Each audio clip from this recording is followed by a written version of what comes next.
পশ্চিমবঙ্গের মুখ্যমন্ত্রীর সঙ্গে যে মুখ্য সচিব আছে তার ক্ষমতা আছে কথা বলার, যে রাজ্য চাইনি তবুও বিএসএফ এসেছে। বলুন, আমরা আইন জানি, অনেক বড় বড় প্রশাসনিক পদ আমিও পরিচালনা করেছি।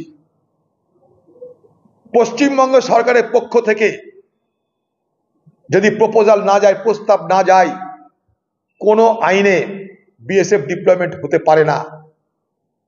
পশ্চিমবঙ্গের মুখ্য সচিব বলুন আপনি সকলের সামনে যে সরকারের পক্ষ থেকে কিছু বলা হয়নি, কাউকে ডাকা হয়নি, বিএসএফ শত পবিত্র হয়েছে গুলি চালিয়েছে। বলুন বলুন ক্ষমতা থাকলে চ্যালেঞ্জ করছি, বিএসএফ কে ডেকে এনেছিল? বিএসএফ কার কথায় আসে?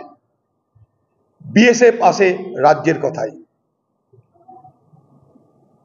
পশ্চিমবঙ্গের মুখ্যমন্ত্রীর সঙ্গে যে মুখ্য সচিব আছে তার ক্ষমতা আছে কথা বলার, যে রাজ্য চাইনি তবুও বিএসএফ এসেছে। বলুন, আমরা আইন জানি, অনেক বড় বড় প্রশাসনিক পদ আমিও পরিচালনা করেছি।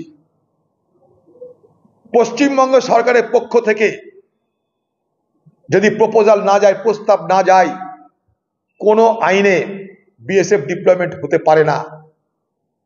পশ্চিমবঙ্গের মুখ্য সচিব বলুন আপনি সকলের সামনে যে সরকারের পক্ষ থেকে কিছু বলা হয়নি, কাউকে ডাকা হয়নি, বিএসএফ শত পবিত্র হয়েছে গুলি চালিয়েছে। বলুন বলুন ক্ষমতা থাকলে চ্যালেঞ্জ করছি আমি। আপনারা বিএসএফ কে ডাকলেন, সেই বিএসএফ কে দিয়ে গুলি চালনা করালেন। আপনারা কেন্দ্রীয় বাহিনীকে দিয়ে লোকের বাড়ি বাড়ি হামলা করালেন।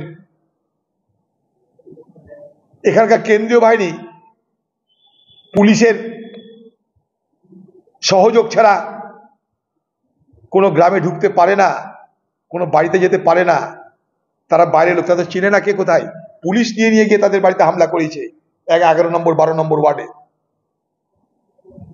এই বিএসএফ কে রাজ্যের পক্ষ থেকে ডাকা হয়েছিল, তাই বিএসএফ ডিপ্লয় হয়েছে। চ্যালেঞ্জ করছি আমি, বাংলার মুখ্যমন্ত্রী বলুন অন রেকর্ড যে আপনারা বিএসএফ কে ডাকেননি। বলুন লিখিতভাবে বলুন, সরকারের পক্ষ থেকে on behalf of the government সরকার বলুক আমরা বিএসএফ কে ডিপ্লয়মেন্ট করার জন্য সেদিনকে মোতায়েন করার জন্য ডাকেনি। বিএসএফ শত পবিত্র এসেছিল। যদি এসেও থাকে, সেই বিএসএফ এর বিরুদ্ধে কেস হচ্ছে না কেন? সে যদি গুলি চালিয়ে থাকে কোনো বিএসএফ অন্যায় করে, তার বিরুদ্ধে কেস হচ্ছে না কেন? তার বিরুদ্ধে খুনের মামলা হচ্ছে না কেন? বলুন। আপনারা জানেন, পাঞ্জাব থেকে এসে এই হাওড়ায় সন্ত্রাসবাদীদের মেরেছিল পাঞ্জাবের পুলিশ। তাদেরকে অ্যারেস্ট হতে হয়েছিল, তাদেরকে জেল খাটতে হয়েছিল, তাদেরকে সাজা ভুগতে হয়েছিল। জানেন কি? বিএসএফ মনে করলে সে গুলি চালিয়ে দেবে? বাবার জমিদারি আছে, সেই বিএসএফ অ্যারেস্ট হবে। আপনারা সেই বিএসএফ এর নামে এফআইআর করুন, অ্যারেস্ট হবে সে।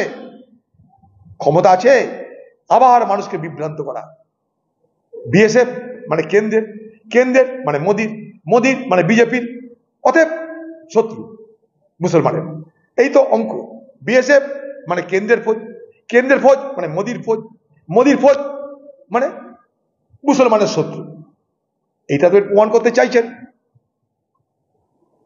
এই তো ঢপের রাজনীতি হবে আপনার। চলো।